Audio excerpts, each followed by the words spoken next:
Even though there's God knows how many horror stories out there for me to talk about, let's go back in time and try to retouch on some of my earlier work. I could have done a better job by explaining how I felt about each video, and did a better reading on each one. So without further ado, let's start my first Creepypasta review video. This was the first pasta I started back in 2013, and it was the first one I ever read in 2012, to which brought me into the world of creepypastas to begin with. Now for the story, I think it's a good introduction for newcomers. I mean, it has all the elements that make a scary story good, and it doesn't go too far into the scare or kill factor, and that's probably why this one's usually recommended for newcomers. It's far from perfect, but I think it gets the job done. I am what you call a collector of bootleg Pokemon games. Pokemon Diamond, Jade, Chaos Black, etc. It's amazing the frequency with which you can find them at pawn shops, Goodwill, flea markets and such. They are generally fun, even if they are unplayable, which they often are. The mistranslations and poor quality make them unintentionally humorous. I've been able to find most of the ones that I've played online, but there's one I haven't seen any mention of. I bought it at a flea market about 5 years ago. Here's a picture of the cartridge, in case anyone recognizes it. Unfortunately, when I moved 2 years ago, I lost the game, so I can't provide you with any screen caps. Sorry. The game started with the familiar Netterino and Gengar introduction of the red and blue version. However, the press start screen had been altered. Red was there, but the Pokemon did not cycle through. It also said black version under the Pokemon logo. Upon selecting new game, the game started the Professor Oak speech, and it quickly became evident that this game was essentially Pokemon Red version. After selecting your starter, if you looked at your Pokemon, you had in addition to Bulbasaur, Charmander, or Squirrel, another Pokemon, which was Ghost. The Pokemon was level 1, it had the sprite of ghosts that are encountered in Lavender Tower before obtaining the Soap Scope. It had one attack, which was Curse. I know that there was a real move named Curse, but the attack did not exist in Generation 1, so it appears that it was hacked in. The fighting Pokemon were unable to attack Ghost. It would only say that they were too scared to move. When the Curse move was used in battle, the screen would cut to black. The cry of the defending Pokemon would be heard, but it was destroyed, playing at a much lower pitch than normal. The battle screen would then reappear, and the defending Pokemon would be gone. If used in a battle against a trainer, with the Pokeballs representing the Pokemon would appear in the corner, they would have one fewer Pokeball. The implication was that the Pokemon died. What's even stranger is that after defeating a trainer and seeing Red receive $200 for winning, the battle commands would appear again. If you selected Run, the battle would end as it normally does. You could also select Curse. If you did, upon returning to the overworld, the trainer sprite would be gone. After leaving and re-entering the area, the spot where the trainer had been would be replaced with a tombstone like the ones at Lavender Tower. The move Curse was not usable in all instances. It would fail against Ghost Pokemon. It would also fail if it was used against trainers you would have to face again, such as your rival Giovanni. It was usable in your final battle against them, however. I figured this was the gimmick of the game, allowing you to use the previously uncatchable ghosts. And because Curse made the game so easy, I essentially used it throughout the whole adventure. The game changed quite a bit after defeating the Elite Four. After viewing the Hall of Fame, which consisted of Ghost and a couple of Pokemon I used for HMs, the screen cut to black.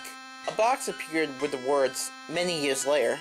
It then cut to Lavender Tower, and an old man was standing looking at the tombstones. You then realized that this man was your character. The man moved at only half of your normal walking speed.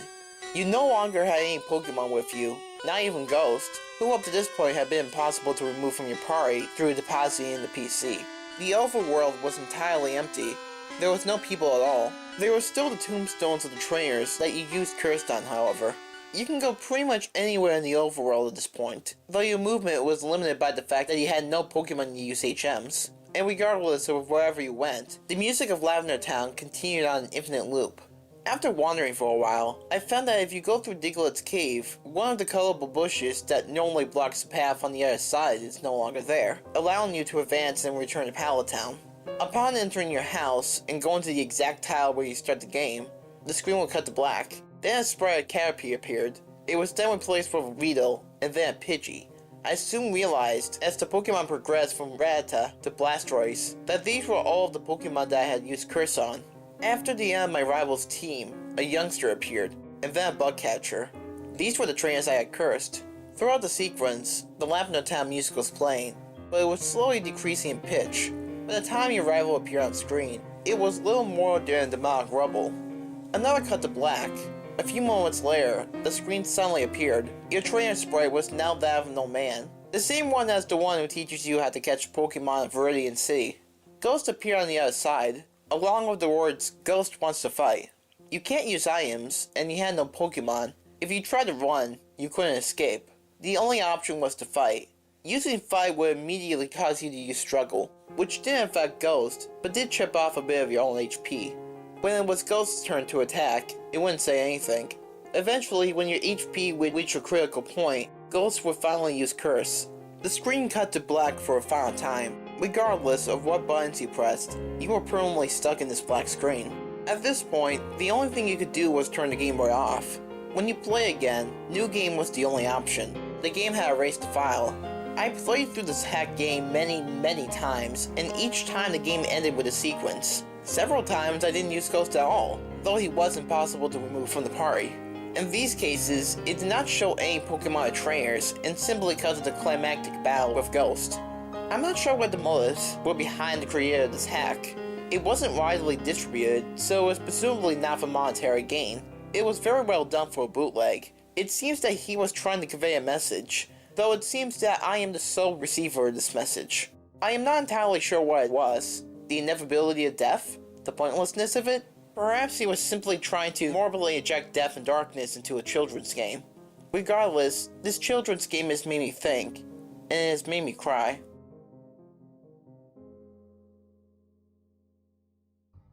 This was one of my first videos to really start getting high views in my early days, so I guess it only figures that I would bring it back to talk about it again. Now, while it is somewhat decent, I do have some problems with the story. Like, how come the show was being retooled into an adult spin-off? I mean, did they really look at the events to be an adult party cartoon series and think that this would be much more successful? And for that matter, why would Nickelodeon actually send this episode out to other countries along with the normal episodes? I mean, I guess after one course meal, I guess anything's possible. Despite that logic, was this supposed to be a stoner kind of adult series, like when Adult Swim has bizarre programming around like 3 or 4 a.m.? Otherwise, there would be no reason to show a chicken get its head chopped off or to show a hero from fetus on screen. I mean, what is this, Mr. Pickles? Overall, I wish that the story could have been stronger, but maybe this is what happens when your show stays on the air for over 9 seasons. Remember Rugrats, that show on Nickelodeon? What you probably don't know is that the creator of the show, Gaber Kuspo, originally planned a late-night version of Rugrats called Rugrascals to be played at night, with more adult humor. Because every major channel thought the pilot was too disturbing, they refused to air the show, and as a result, no one had really heard about it. However, one station in Wellington, New Zealand mistakenly played it in the morning, thinking it was a regular Rugrats episode. The pilot and only episode of the show that was seen was called Chuckie's Mom.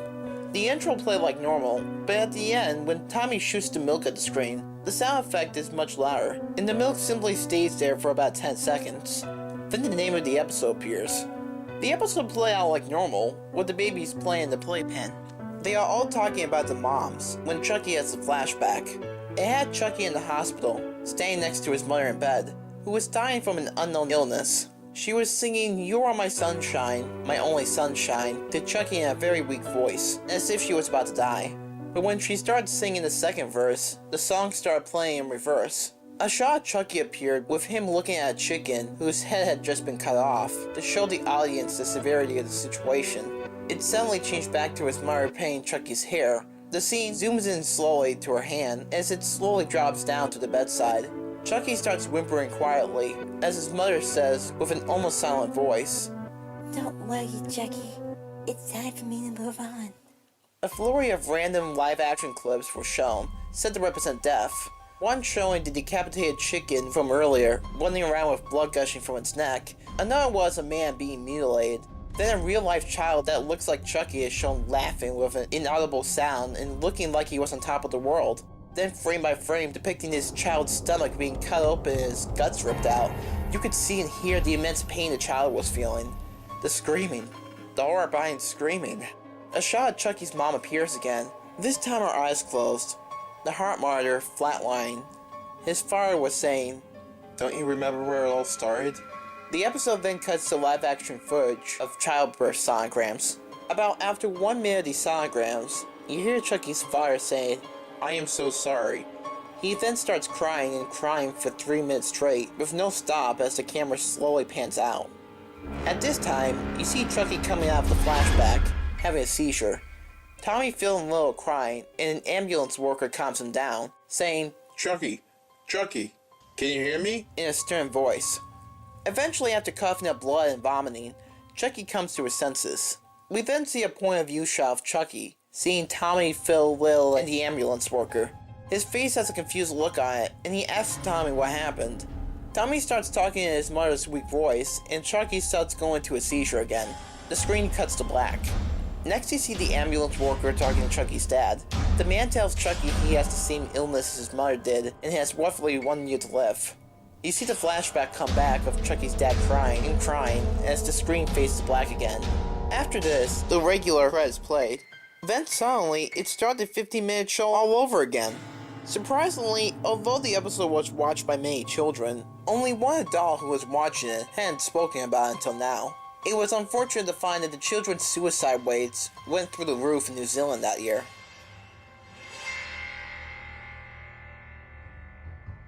Well, this was an interesting gaming pasta. It's really cool to address the pros and cons of a bootleg gaming system. It makes me intrigued about how a gaming system can make your organs dissolved after days of playing it. It's also interesting that apparently the place where the systems were made was at a location that was demolished over 80 years ago. Granted, said company could put a fake address on there so they couldn't be found, but thinking that the place just disappeared is much more creepy. I think it could have been slightly longer, but overall, I think it's pretty well done. I heard rumors about a video game console released in the early 90s that promised the most immersive games imaginable. It bore a strong resemblance to the Super Nintendo, except it had no cartridge slot, no reset button, and only one controller port. It was released in an extremely low quantity. It's possible that less than 50 were ever available. People I talked to who remember from the childhood only mentioned the first game in the list. Other games were included on the console, but this one was, that they say, was the perfect game. Lifelike graphics and sound, even by today's standards, an endless supply of new fun content, solid gameplay, and the single controller port was all that was necessary. The NPCs in the game were smart enough to be just as entertaining as real players. It was quite literally a game nobody wanted to stop playing, and the people I interviewed all remarked, somewhat bitterly, that their parents forcibly dragged them away from the television set after a few days of continuous playing and threw the console in the trash. I was intrigued by what I knew so far, so I went looking for more people who remembered this relic of gaming history. I searched high and low for anyone besides the handful of people I had already talked to, and after a month of painstaking investigation, I found 2 independent accounts. They had a much harder time remembering the specifics of the console, but I was able to jog the memory by repeating what I had in my notes. I could see their eyes light up a little, remembering the perfect game, but both of them said that that's not all the game could do. Both of them said that the interface was complete, and I inquired what exactly they meant. After a few days apparently, the game started having a positive psychological effect. It was as if the actions done in game were giving the player exercise, and the player was able to go without food and water, seemingly drawing substance through items collected in the levels. However, after a couple of days, they started feeling the damage done to the in-game player character. The pain was small at first, and only a slightly forceful reminder to be more attentive. After a short while though, the pain started getting intense, and the weariness of the constant action was taking its toll on them. The game was still perfect. It was better than any high you could imagine, one of them said, but it was becoming physically exhausting to play, and they couldn't tear themselves away from it. I was almost done with one level, and I was fighting a boss that used a whip, the other interviewer said. I remember the whip was a one-hit kill. I had to start the level over, but I remember the searing pain where it lashed me across my arm. He then unbuttoned the sleeve of his shirt, and I could see a scar twisting around his arm. Yeah, it was getting that bad. Both of them said that the parents returned to the house 9 days into the marathon game session and forcibly dragged them away from the console and took them to the emergency room. The console was gone when they got back home, thrown away like all the others, I bet. I could not find any other people who even knew what I was talking about. The rumors had stopped there, and I was left with an incomplete knowledge about where I could even find one of those consoles. A sense of dread settled in the back of my mind though, and I felt it was necessary to pour through newspaper archives from that period. I was trying all sorts of variations on bootleg console in online database search, and what I finally stumbled upon was shocking. There were 15 separate incidents of people found dead in their homes, sitting in front of the TVs with a bootleg-looking console hooked up to it. They had a butchered appearance, most commonly with some found pieces, and autopsies revealed that the internal organs had dissolved. One article remarked that the TV was just displaying static, and that they couldn't get the console to power on. Local officials tried contacting the manufacturer of the console, but the owner's manual and the information on the sticker on the back of the console both referenced an address that led to the site of a warehouse, demolished over 80 years ago. Alright, while this pasta isn't perfect and it has some spelling errors, to be honest, I was interested in the story. I wish that it was longer, added some scarier moments, and didn't add on the murderer is outside my house ready to kill me cliche. Also, I would love to see the game over screen like that in a Resident Evil game, but then again, I'm a bit of a sadomasochist. Overall, the story is alright, but it should have been written longer, and I was hoping it would have been scarier.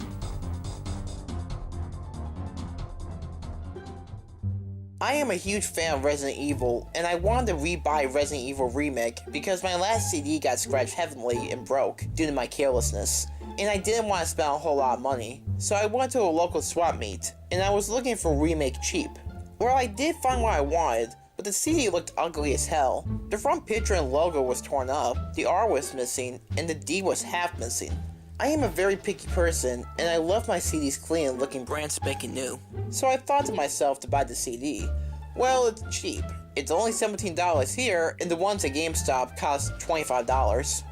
So I did the math, and as the cheap bastard I am, I got the beat-up one. I went home as fast as I could because I was so anxious to play the game. I popped the CD inside my Nintendo Wii, and I went to the little GameCube logo and clicked start. The usual text box popped up with the graphic violence and strong language text. Then I went to the part with the zombie lying on the bed. It played normally, the game worked fine, and I was happy about that. The intro played fine and all, but all went bad when the gameplay started. The dining room looked the same, the Barry dialogue was the same, but what went bad was when I went into the corridor with the zombie eating Kenneth. But the whole thing was different. The corridors were red, and there were no doors. The window right near where the zombie eating Kenneth was gone, and the door next to him was too. I walked to the part where Kenneth and the zombie were, and the cutscene played. It was the camera zooming in on the zombie with those chewing noises that sounded fairly the same as in the last game I owned. But when the camera zoomed in on the zombie, it turned around and its eyes were missing. The noise it made wasn't the same, and the noise instead was the sound of a loud screech that was so loud that it nearly made me deaf. I was scared out of my mind. I pushed pause and I took a 1-minute break. After all was cool, I unpaused the game. The zombie wasn't like those slow, stupid zombies. No, it was as fast as a Crimson Head and acted like one too. I fired at the son of a bitch as much as I could, but not a damn thing happened. The zombie grabbed me and I kept shaking the analog stick left and right, but the motherfucker wouldn't budge off, and Jill died. But what's weird was that I didn't get the "You Are Dead" screen, but it teleported me to the front hall. I was staying at the front hall, and it had lightning as usual, and it had doors for once. What sucked ass is that none of the doors opened. They all said the doorknob is broken. But as soon as I went to the door in the middle of the second floor, all of a sudden the zombie broke through the damn door. I jumped 20 feet in the air and his screeching was so loud, I heard my aunt yell, "Turn that shit down!"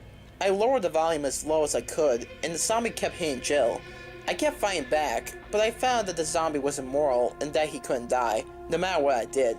I decided that I was bored of the game, and I turned the Wii off. I went to my bed, and I was ready to take a nap, when the Wii turned itself on, and the console was clicking the GameCube box and starting the game by itself.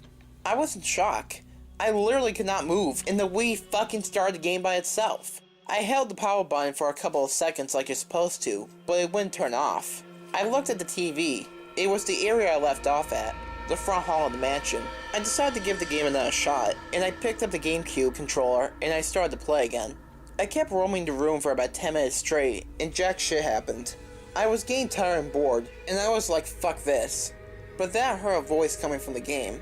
It sounded like Wesker's voice, and it sounded like, "Death will not be your end." I was creeped the fuck out, and then I saw a cutscene rolling out of nowhere. It was Wesker walking up to Jill, but Wesker looked like he did in Code Veronica with the red eyes and blood all over his face. He then said, "Jill, I'm proud of you. You were as much of a stupid bitch as I thought. Jill looked at him with a curious face, as if she was thinking, what the hell? Then Wesker pinned down Jill, and he pulled out a knife, and he started to cut Jill's eyes out. I was scared out of my fucking mind. What the fuck made this shit? You could hear Wesker laughing and blood flying everywhere, and Jill kept trying to fight back. But then after a minute, Jill's eyes were removed, and Wesker then looked at the camera and was laughing hysterically. The game over screen came up, and it said you're next. The game then shut itself down. I was shocked. I'd never seen crazy shit like this before, and I kept thinking about the you are next game over screen. It wouldn't get out of my head. I kept telling myself that it was just a joke played by punks for people who bought this shit, but still, what kind of games are pranks cost $17 and say you are next? I just wanted to get this off my chest, and it feels so good to do that. What's creeping me out is that it's 3 AM outside as I'm typing this right now, and I see a silhouette of a figure right now outside my window. It looks a lot like Wesker, and it looks like he's holding a small knife.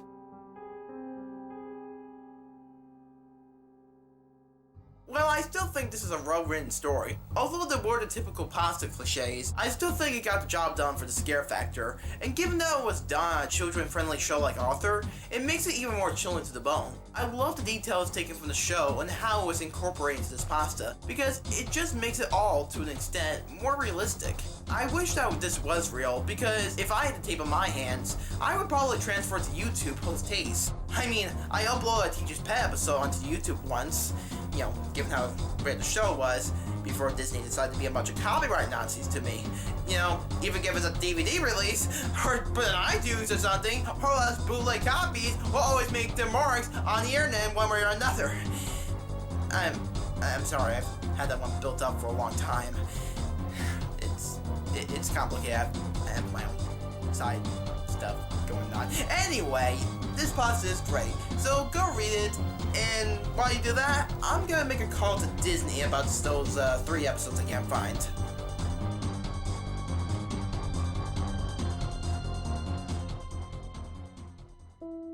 Author is a kids' TV show that has been around since the late 1990s, and is still on to this day. It's one of the weirdest reality-based shows that sets examples for kids. I grew up with it, and still watch it on weekday mornings when I don't have school. This story, though, will explain what has soured me from buying other old episodes on tape. I had written this description of the episode a few years back and left it on my computer, and after much thought, I have decided to release it. I wish this tape had survived long enough for me to get some screenshots from it. But alas, the film tore badly, and during repairs, I lost all but 5 minutes of the episode. The tape was bought secondhand about a month ago from my normal secondhand media store, the Corner Store. For those who don't live in central Iberia, it's an old music store that became a secondhand book movie store some time ago. I have bought almost 100 tapes from him, all of which work fine, except for this one. I bought the tape because I was trying to find the old episodes of Arthur again, to bring back good memories of my childhood. I love that show, and still watch it to this day. As all should know, they still make it, and new ones are nothing to brag about. The animation looks cheap and rather rushed. The stories are often dull and focus on the mental illness of children, to which feels really out of place. Characters have changed. The bullies are now good guys, Francie is even more of a bitch, and DW no longer has moments that make her seem more than a spoiled brat. The show has been ruined. To escape this mess, I went out to buy some old episodes on tape. Home recordings were of particular interest, so I could see some of the old commercials that had aired at the time. I bought about $5 worth of the old tapes, each at 50 cents. They all seemed fine. Each was properly labeled with episode times, recording dates, and timestamps. The one that caught my eye was the title, Death of Grandma, recorded on March 5th, 1998, with a lone timestamp, 1524, Lost Channel. It was an episode I did not know, from an air date that seemed almost too old to be trusted. I noticed the title had been written on a patch of whiteout. I decided against scraping it off. Perhaps it was a recording of something in the people's lives. I decided to watch it first. The beginning was the opening of Arthur. The theme was sounding a bit tinny, probably due to bad recording equipment. The tape had issues that troubled me, mainly the tracking. I just couldn't get it to stop being jumpy and awkward to watch. I eventually gave up, leaving it where there was a line of fuzz across the top and sat down. There was no opening title for the episode. It showed the Elwood City Hospital, something I wasn't very familiar with. The sad music was playing. The only one car in the parking lot was the Reeds. It cut to Arthur and DW in the waiting room. Arthur was reading a scary pants-off book, while DW pestered him about the story. The volume was bad, making it hard for me to listen to. I'll do my best to recreate what they were saying, though it's hard to remember. Why won't you play with me, Arthur? I'm bored. Why are we even here? Shut up, DW. I'm trying to read. The parents came down the hall. The mother was crying, and the dad looked shocked. DW ran to them, asking why Arthur was ignoring her. The dad told her to sit down. Now, kids, I'm afraid I won't be seeing Grandma Thora again. She's gone to a better place. He broke into tears. As always, the voice acting was pretty good. Arthur dropped his book in shock and stared. They just sat there unmoving. The tape rippling with stack, as the parents' crying looped over and over. It cut to them at home. The mother was talking on the phone, looking sad but acting professional. DW was staring at the TV, where it was a black screen. Baby Kate was just sitting there unmoving. The dad was making a rain cake, with his face grim. The doorbell rang, and Arthur opened the door. It was Buster. Hey, I heard what happened. You want to go to the Sugar Bowl and talk? Sure.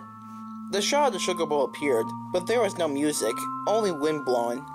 I noticed it was fall in the episode, as there were dead leaves littering the ground.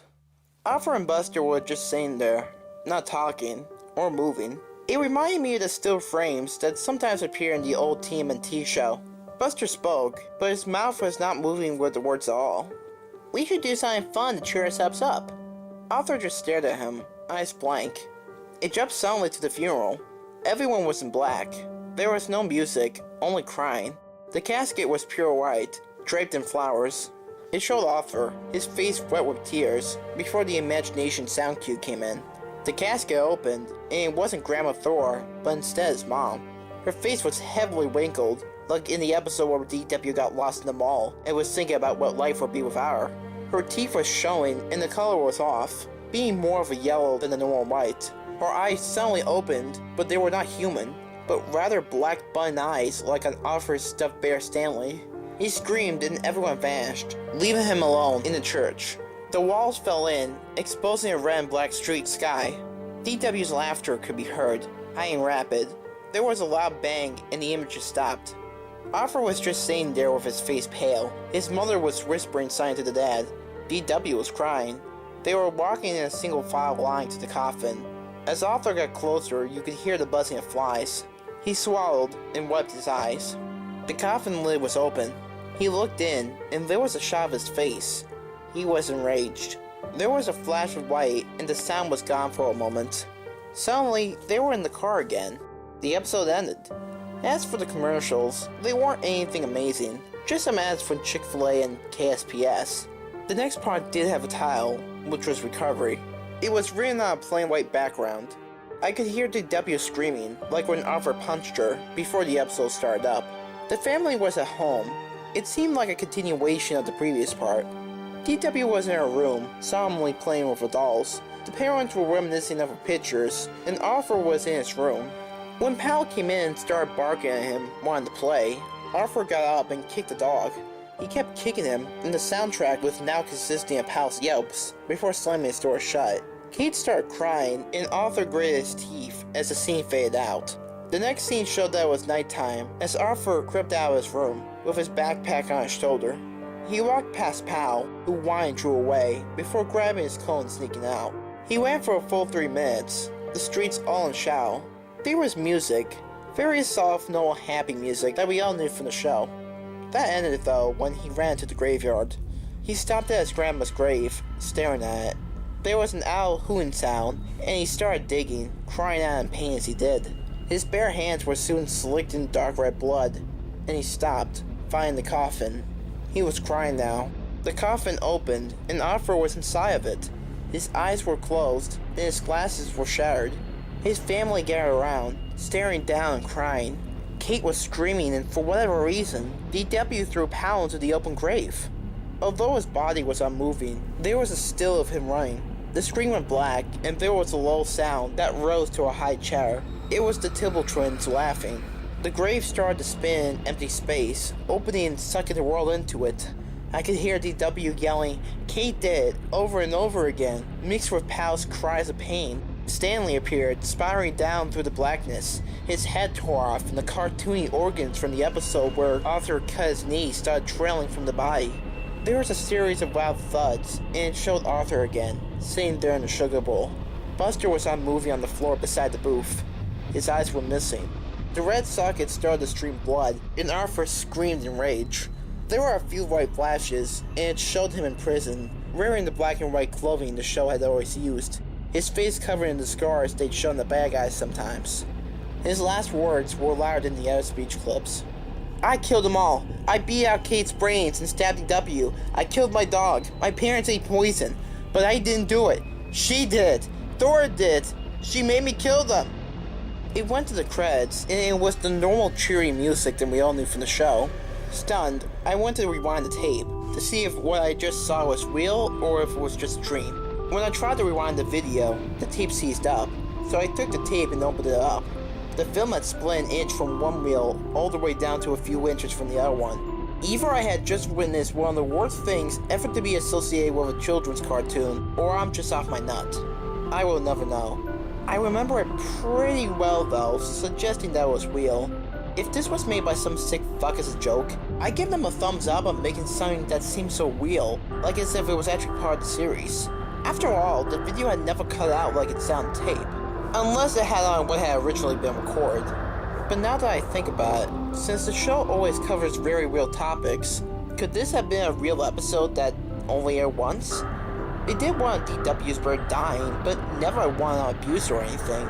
If it really was a real episode, and I almost hope it is, I'm intrigued and I really want to see it again, to prove to myself that I'm not going mad.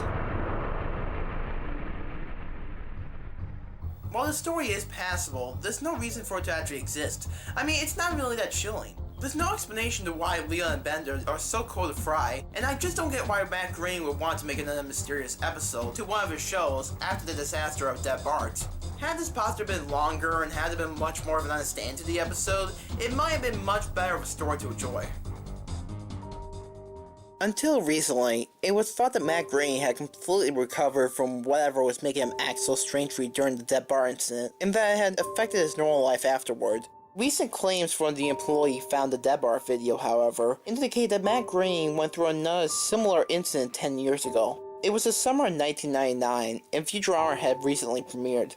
Matt was working on 2 shows now, and had started showing signs of stress, when he announced that he would be working on another episode that would be 100% of his own writing. This terrified some of the staff, who worked on both shows, but they were hesitant to bring up Dead Bart, and the Futurama crew saw no reason to reject Matt's idea. An early version of it was made, and the employee who found Dead Bart managed to make a digital copy of this as well. The episode was called Not Long Enough. The episode started with Fry, Leela, and Bender making a delivery for Planet Express. They never revealed exactly what they were delivering or where they were going, and everyone seemed to be very upset about an unexplained event that happened recently. Leela and Bender were angry at Fry, who kept apologizing but was coldly rejected by his friends. They eventually reached a plan that seemed to have only one house surrounded by empty, desolate fields on all sides. They knocked the door, and a grotesque alien that seemed to be very old answered. He took the box without a word. He opened it, took a knife out of it, and stabbed himself. The Planet Express crew didn't seem to find this odd or surprising. They simply left the body on the ground and simply walked back to the ship in silence. The next scene was of the Planet Express ship flying through space. A desolate piece of music made of extremely loud instruments playing a very slow tune playing in the background while the ship flew through an empty black space. They finally reached Earth and landed in a deserted New York. Fry started apologizing again as they walked through the empty streets, but Leela and Bender glared at him in silence. Fry gave up and separated from his friends. He walked for quite a while, never encountering a single person. He reached the cryogenic slab where he had been frozen, looked inside, and began to cry. The crying went on for a few minutes before he entered the building. Fry went into one of the tubes, set the timer on it to a huge number with more zeros than I could count, and locked himself in. The screen faded out, and when it came back in, the view was entirely on Fry. The machine must have partly stopped working, as parts of Fry were decaying. Bone was poking through his skin in several places. Fry mumbled, it's what I deserve, and climbed out of the freezing device. He was in a surreal, indescribable place. There were a huge variety of shapes and colors, but it wasn't bright or fanciful. It was closer to the faint colors you would see if you closed your eyes too hard. Fry started walking, the surreal void he was in seeming to go on and on. He kept walking for a few minutes. The colors kept making shapes you could kind of make out, but none of them were too pleasant. After his long walk, Fry found a picture on the ground. It was completely out of place in this new environment. It looked like something drawn in the normal Futurama style. It was a photo of himself, Leela, and Bender. Fry looked at it for a few seconds before beginning to cry again. The picture soon turned to dust, and Fry continued walking. The view zoomed out until Fry couldn't even be seen until the colors all blended together and turned to a solid black. The view continued to zoom out, and we see that the black was a tiny fragment of the pupil in Fry's eye. His frozen body had fallen out of the freezing unit and was lying in an abandoned room. He was drawn in the same hyper-realistic style as Bart's corpse from Dead Bart. Bender and Leela walked into the room. They saw what Fry had done to himself, and Leela said, "He got what he deserved." She checked her watch and said, "Looks like we need to leave for our next delivery." She took a knife out of her pocket, put it in a plain cardboard box, and headed to the ship.